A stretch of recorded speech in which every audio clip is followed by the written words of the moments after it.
Hey folks, welcome back to Money and Politics, and I'm coming to you late tonight. In fact, as I'm taping this, it is 9:20 in the Central Time Zone of the United States. Normally, I tape these in the vicinity of 4:30 or 5 o'clock, and frankly, I wasn't going to be doing one tonight, but I wanted to bring to you what some of our fellows in Humbl-Land brought to my attention tonight. And you can make of it what you will, if it's big news for you or if it's just kind of reporting some information that you hadn't seen before, but that, you might say, well, it's been out there. Before I go any further, I want to thank Matt Good and Rebecca, or from Rebecca. There is their Twitter handles if you want to follow them. They are the ones who were beating the bushes. Matt, I think especially, and then Rebecca passed along some of this. And the bottom line, folks, is what I have said in other videos, and what I'm bringing you tonight, and again, I wasn't going to do a video, but then they brought this to my attention, is that we have on the United States Patent Office, let me see if I can do this, and on the United States, whoops, okay, so let's try this. All right, I'm trying to bring that in. Anyway, on the United States Patent Office, I forgot how to practice, here we go. And you see the portal USPTO. There is, and I'm going to bring this a lot higher resolution here. It is the system and method for transferring currency using blockchain. And it says there, Brian McLaren Foote et al. And you've got a number there. And basically this is, as you can see here, the diagram on the patent for the peer-to-peer. There's a smaller version back there. I got two of these. So that's what that is. And then it comes with all kinds of language on, as you can imagine, the patent application. But here's the abstract. And it says, a financial system that utilizes a device and blockchain, having a blockchain ledger includes a host database having non-transitory computer-readable medium, including code and host controller that executes the code. The host controller enables communication between a first digital wallet on the user device and one of a local currency amount and a digital currency amount to initiate a deposit via one of the currency accounts. So basically, that's a lot of language to say I can send Maria money back in Mexico if I'm working in the United States, or I can send my some money I owe to a business via the app, peer-to-peer, if I own Gunther some money over in Germany. The transaction ID can include a deposit currency value. The method for transferring currency includes the steps of enabling communication between a digital wallet or a user device and one of a local currency amount and a digital currency account with the host controller of a host database. This is not the kind of a script reading you just rolls off the tongue. But the larger point here, and I thank Rebecca and Matt for bringing it to our attention, is that this is going on behind the scenes.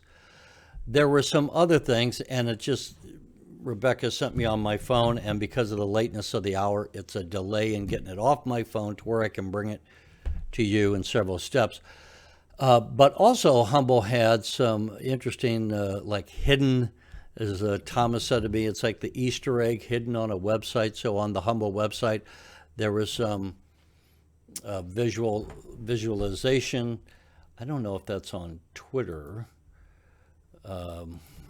Let's see if I can, I'm going to do a real quick search.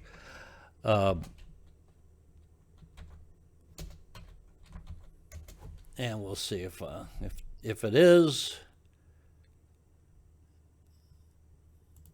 And let's go to latest. What do we got?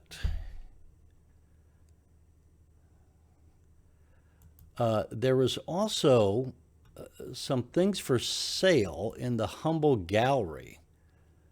And that was a little confusing. But here's the long and short of it, what I'm reporting, folks. We have some movement and developments, and here you have, as I was bringing this to you before, we have the U.S. Patent Office with the patent application. This is the abstract for it. Here is, as I showed you before, this is the diagram of the mechanism as it were to be working. Let's do that and bring that down.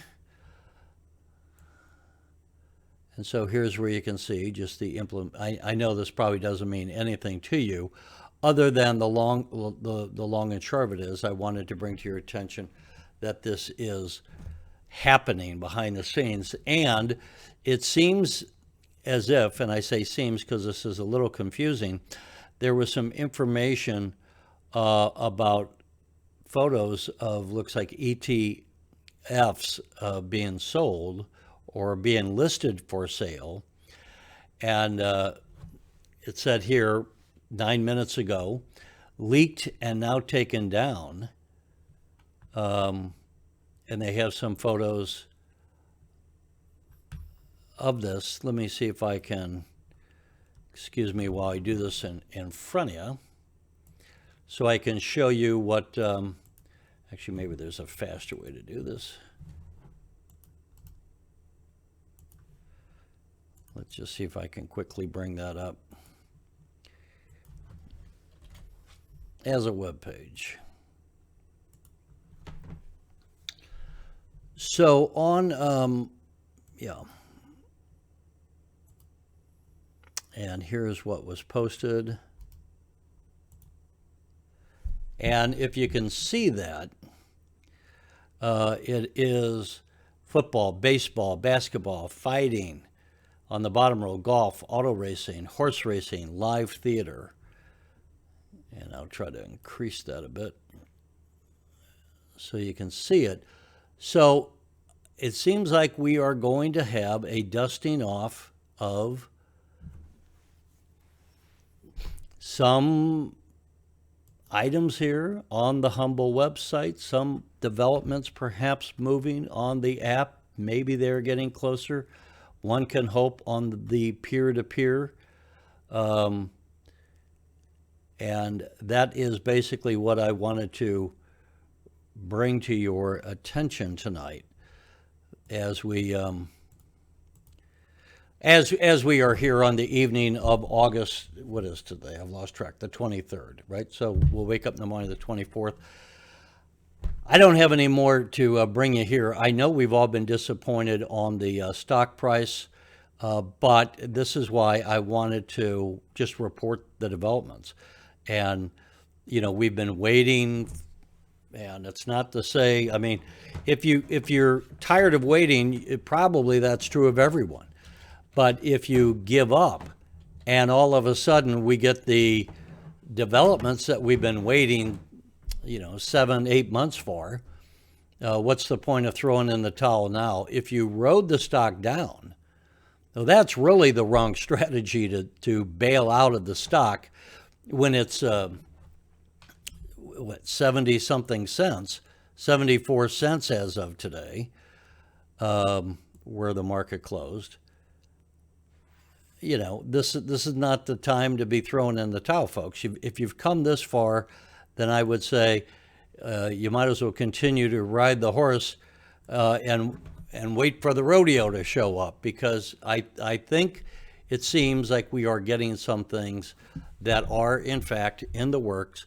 I think that we'll probably get before today, as I say, Tuesday is going to be the 24th. That means we got 1 week left in August. And I would think that we're going to be hearing before the end of the month, maybe could be on the 31st, who knows, but that Brian will be coming back to us for another conference call. And I wouldn't be surprised if, given what we're starting to see here, that we start to get some real news. And that's always been the case. And who knows if there are other things we don't know about and don't have any hints about, whether we are going to have any announcements on any further deal making. What I would say is, personally, I think I'm gonna hang in. I would caution you about jumping off before we get some of these news developments. And I think we do know that there are a number of irons in the fire, and sooner or later, hopefully sooner, we're going to get some news developments coming along. And that's not the time to see the stock take off and go up after you've thrown in the towel and cashed in all your chips and secured a loss. You know, if you're down by however much money, you haven't had a loss unless you sell at a loss. If you have 10,000 shares and you wrote them down, you can write them back up, but not if you sell out.